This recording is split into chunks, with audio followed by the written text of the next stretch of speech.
멤버십 가입 감사드립니다. 안녕하세요, 뽕뉴스입니다. 자, 오늘 영웅님 두 번째 소식 이렇게 준비를 했는데요. 사실 어제 일요일 3개의 영상을 올려야 했지만 부득이하게 한 개가 뒤로 밀리면서 이렇게 두 번째 영상이 일찍 제작이 되었습니다. 그래서 오늘도 조금 독특하게 3개가 아니라 이따 오후와 저녁 때 또 2개 더 영상이 올라가서 총 4개의 뽕뉴스 영상을 시청할 수 있는 아주 기분 좋은 날 되겠습니다. 맞나요? 아니라고요? 네. 자, 어쨌든면서 보시면 아주 좋은 내용 뽕뉴스가 한번 준비를 해 보았습니다. 자, 어떤 내용인지 한번 말씀을 드려볼 건데요. 현재 젊은 층 팬들이 급속도로 증가하면서 이제는 무엇까지 나타났냐? 관계자가 이렇게 증언을 한 영우님의 당시 과거 버스킹 하던 영상에 대한 속 이야기가 공개가 되었습니다. 이거 아마 단독으로 처음 뽕뉴스가 이렇게 공개를 하는 것 같은데요. 일단 그 글을 작성하신 분의 올려주신 사진은 혹시나 저작권일 수 있어서 뽕뉴스가 가져오지는 않았습니다. 다만 이 사진 자체가 영웅님이 과거 한강에서 버스킹 하던 영웅님 유튜브에 올라와 있는 영상 당시의 내용이니 아마 그 영상을 보시면서 판단하시면 딱 될 것 같습니다. 자, 이 영웅님이 한강 버스킹을 하게 된 사연과 이것을 주최하는 데 도와줬던 관계자분이 글을 올렸는데요. 대략 이러한 이야기입니다. 미스터 트롯 때 이 이야기를 하지 않은 건 당시 자신의 소속사 아티스트도 활동 중이라 업무가 바빴다고 합니다. 그러다가 2018년경 2년 전쯤의 이야기인데 당시에 영웅님 버스킹을 주최를 하면서 이렇게 그 당시에 있었던 소감과 내용을 말을 한 것인데요. 원래 자신 회사 담당은 콘서트 주최를 메인으로 일을 하고 있었다고 합니다. 그러다가 오프라인 홍보의 필요성을 정말 많이 느껴서 버스킹을 주최하게 되었는데요. 그 전에도 영웅님이 버스킹을 해오긴 했지만 스케줄이 많은 편이라 자주 하지는 못했다고 합니다. 하지만 영웅님이 버스킹이 너무 하고 싶다, 너무 좋다 라고 말을 해서 이렇게 이 소속사 관계자분이 회의를 하여 딱 만들어낸 게 한강에서 했던 그 버스킹 영상이다 라고 합니다. 당시에 오히려 자신들이 한강에 와 있는데 영웅님이 혼자 가방을 메고 항상 보이던 행사 때 보이던 그 백팩 가방 아시죠? 그 가방을 메고 이렇게 복장을 차려입고 등장했다라고 합니다. 무언가를 많이 쌓아왔다고 했는데 거기 안에는 뽕뉴스가 항상 과거 때부터 영상을 다루며 말씀드렸던 영웅님의 어떤 메이크업 소품들, 그리고 뭐 헤어를 하는 드라이기, 그리고 머리에 바르는 제품 등등이 있었을 것으로 생각이 됩니다. 이미 영웅님은 이때쯤 한창 어느 행사를 가든 자신이 직접 의상도 고르고 준비도 해오는 그러한 모습을 보여왔기 때문에 아마 야외에서 하던 한강 버스킹 때도 같은 모습이지 않았나 라는 생각이 듭니다. 그리고 당시 신인이어서 상당히 카메라 앞에서 낯을 많이 가리고 부끄러워했다라고 합니다. 자, 그리고 영웅님의 팬분들이 50대 분들이 상당히 많았기 때문에 이 당시에도 비슷했다고 합니다. 하지만 열정이 대단했다고 하는데요.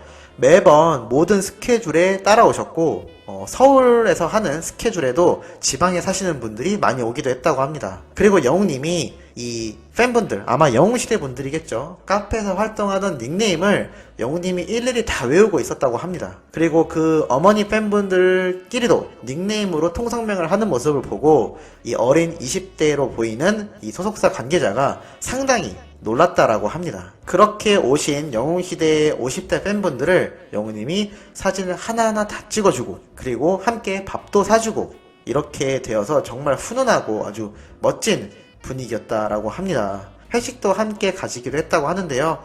이 관련 스텝이신 이 분도 그러한 영웅님의 모습을 보고 속으로 정말 많은 응원을 보냈었다라고 합니다. 그리고 이 한강 버스킹의 또 다른 이야기가 있는데요. 타겟층을 애시당초 어린 사람들을 잡고 시작했던 버스킹이라고 합니다. 40대 이상의 여성 팬들이 많았던 영웅님이라 주로 양복, 수트를 입고 활동을 했었는데 요번에는 한 번 더 어리게 타겟을 잡아보자 라고 했다고 합니다. 그래서 타겟층을 20, 30대 층으로 내리고 그렇기 때문에 버스킹을 하게 된 장소도 한강을 선택했다라고 하더군요. 그리고 이날 영웅님 영상에도 보면 나오지만 검은색 바지에 넥타이를 메고 셔츠만 입은 상태로 아주 가벼운 차림으로 왔는데 따로 의상에 대해서 요청하지는 않았다고 합니다.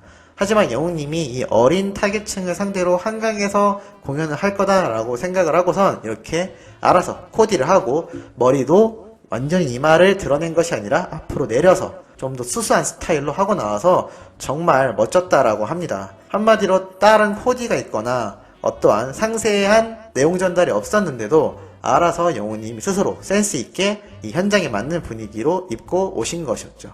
대단하지 않습니까? 참 이런 센스가 이미 이 당시부터 있었던 것 같습니다. 하지만 사진을 찍는 내내 상당히 민망해 하셨다라고도 하네요. 그리고 한강에서 공연을 하면서 이렇게 무대 앞쪽에 계단이 있었는데 아주 꽉 차 있었고 아예 서서 보는 분들도 있을 정도였다고 합니다. 그리고 영웅님은 굉장히 뿌듯해하면서 이 버스킹하는 한강 영상 후반부로 갈수록 영웅님 스스로가 굉장히 행복해 보였다고 합니다. 노래 부르는 게 좋아서 가수가 되었다라는 게 이런 건가? 라는 느낌이 들 정도로 이 관계자분이 보기에도 영웅님 스스로가 노래 부르는 것을 무척이나 행복해하는 걸 그대로 느꼈다면서 아마 이 부분은 영상을 실제로 보시면 많이 느끼시지 않았을까 싶습니다. 그리고 영웅님이 버스킹을 오랜만에 해서 그런지 모르겠지만 무척이나 하고 싶었던 만큼 엄청 큰 무대도 아니고 고작 6mm의 핸디캠 3개를 가지고 찍었다고 합니다. 한마디로 굉장히 작은 소형 카메라 가지고 간단하게 촬영한 버스킹이었다고 하는데요. 지금 영웅님을 생각하면 참 상상할 수 없는 무대 환경이기도 합니다. 하지만 그럼에도 불구하고 정말 행복하게 이렇게 관객들과 소통하고 즐거워하는 모습을 보였다고 하면서 이 모습을 지켜보던 이 주최했던 소속사 팀 모두가 비슷한 생각을 했다고 합니다. 정말 저 사람은 노래 부르는 걸 행복해 하는구나 라고 말을 했다고 하네요. 그래서 이렇게 어린 20대의 나이대의 스태프들이 만들어낸 이 버스킹 프로젝트가 영웅님이 이렇게 멋지게 무대를 꽉 채워준 덕분에 성공할 수 있었고 그거 덕분에 자신이 아직도 이쪽 업계에서 일을 하고 있다 라면서 항상 응원하고 행복하기를 바란다. 다시 만나면 알아봐 줄진 모르겠지만 그럼에도 응원을 하겠다라고 이렇게 후기를 잘 남겨주었다라고 합니다. 야, 이러한 내용을 잘 담은 걸 살펴봤을 때 참 영웅님 엄청나지 않습니까? 이렇게 한 명 한 명의 스텝에게까지 널리 알려지는 영웅님의 훈훈한 미담들, 이렇게 뽕뉴스가 한번 준비를 해봤는데요. 어떻게 들으시면서 공감을 하셨는지 모르겠습니다. 항상 뽕뉴스가 과거 무대 영상을 영웅님에 관련된 내용들을 설명드리면서 참 영웅님은 무대 매너가 좋다, 노래 부를 때 가장 행복해 보인다 라고 했는데 이게 저 혼자만의 생각이 아니었다라는 것이 이번에도 여실히 드러나지 않았나 라는 생각이 들고 있습니다. 한번 예를 들어드렸죠. 뽕숭아 학당에서도 노래 부르는 순간, 사랑의 콜센터에서도 노래 부르는 순간 영웅님은 표정부터 달라진다 라고 하였죠. 이제는 예능도 잘하고 있는 영웅님이지만 역시 그의 본 모습은 가수 중에서도 가수인 것 같습니다. 자, 이렇게 오늘 영웅님에 관련된 아주 훈훈하고 깨알같고 아무도 몰랐던 이 비하인드 스토리 한번 설명드려 봤습니다. 어떻게 즐거운 시간이 되셨습니까? 이따 늦은 오후와 저녁 때 또 팩트 있고 아주 중요한 내용들 가득 담고 돌아올 예정이니 구독, 좋아요, 알림 설정 해주시길 부탁드리면서 이번 영상도 여기에서 마무리하도록